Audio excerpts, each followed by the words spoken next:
I didn't expect the past to find me in a dentist's chair. I hadn't thought about her in years. Not seriously. Not the way you think about someone who actually mattered. She was just one of those people who vanished without explanation, the kind you eventually turn into a shrug and a half-joke when someone asks about old relationships. We were seeing each other casually, nothing dramatic, nothing official. A few months of late nights, familiar routines, easy chemistry. And then one day she stopped replying. No argument. No goodbye. Just silence. At first, I did what everyone does. I checked my phone too often. I replayed conversations in my head, looking for a mistake I might have missed. Then I told myself it didn't matter. People disappear. Life moves on. I moved on. Or at least, I convinced myself that I did.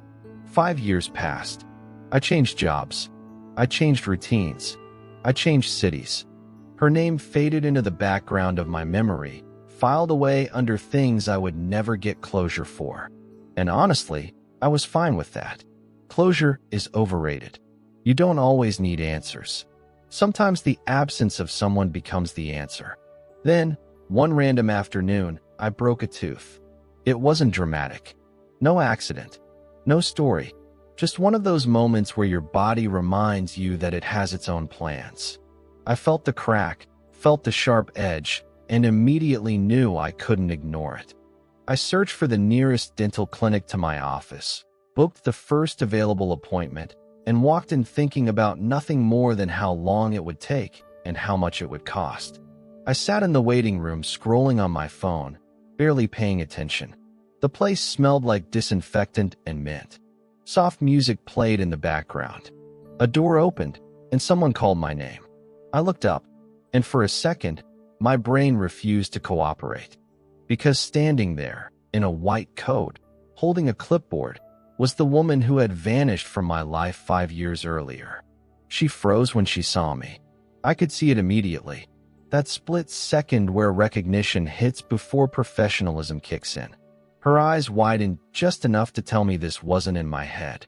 She knew exactly who I was, and she was just as unprepared as I was. We stared at each other for a moment that felt longer than it probably was. Then she smiled. Not warmly, not coldly, just correctly. The kind of smile you use when you don't know which version of yourself you're supposed to be. "Hi," she said. "Hi," I replied, because that was the only word my mouth could find. She gestured toward the chair and asked me to follow her. And just like that, I was walking into a room I never imagined we'd share again, pretending this was a normal interaction between two adults who hadn't once shared a private life. She asked me routine questions. How long had the tooth been bothering me? Was there any pain? Any sensitivity? Her voice was calm, controlled, professional. If you didn't know our history, you'd think this was just another appointment. But I knew, and I could tell she knew. She reclined the chair and adjusted the light.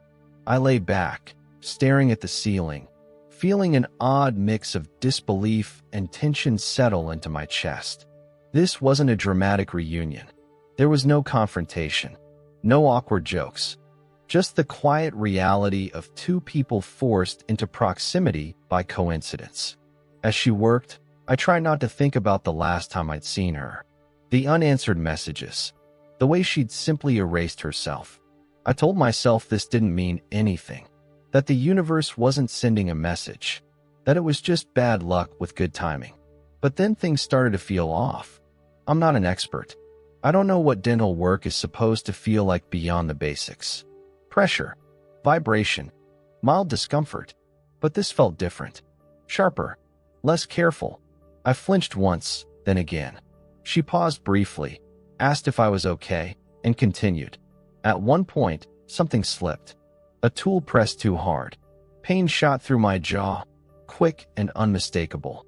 She apologized, adjusted her grip, and kept going. I told myself I was being paranoid.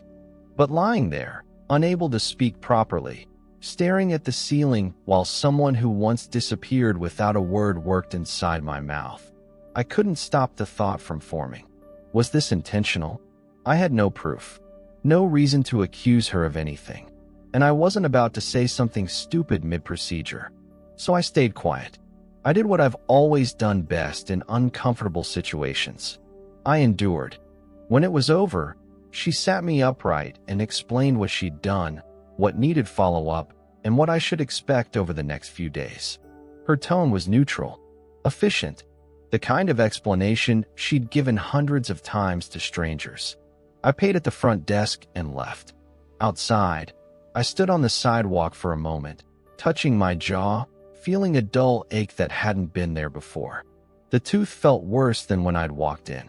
More sensitive, more exposed. Maybe it was normal. Maybe it wasn't. What I couldn't shake was the look in her eyes when she first saw me. Not guilt, not anger. Recognition mixed with something unresolved. Something that didn't belong in a clinic room. That night, the pain got worse. I tried to sleep. I couldn't. I replayed the appointment in my head, questioning every moment. The pressure, the slip, the way she'd avoided small talk entirely. I wondered if she recognized me as quickly as I recognized her, or if she'd known it was me before she called my name. The next morning, the pain was undeniable. I scheduled an emergency appointment at a different clinic. The second dentist barely needed 5 minutes to tell me something wasn't right. There was damage, not catastrophic, but enough to require additional work. More time, more money, more inconvenience. He didn't accuse anyone. He didn't speculate. He just fixed what he could and recommended follow-up care. As I sat there, listening, one thought kept repeating in my head. What are the odds? What are the odds that someone who once vanished from your life without explanation would reappear years later, in a position of control, at the exact moment you're vulnerable? I'll never know if what happened was intentional. I don't plan to confront her. I don't plan to leave a review or cause a scene. Maybe it was an honest mistake. Maybe it was just bad luck stacked on coincidence. But what I do know is this. Some people don't disappear from your life because they don't care. Sometimes they disappear because they don't know how to face what they've done. And when time collapses in on itself, when paths cross again unexpectedly, all that unfinished history has a way of resurfacing in subtle, uncomfortable ways.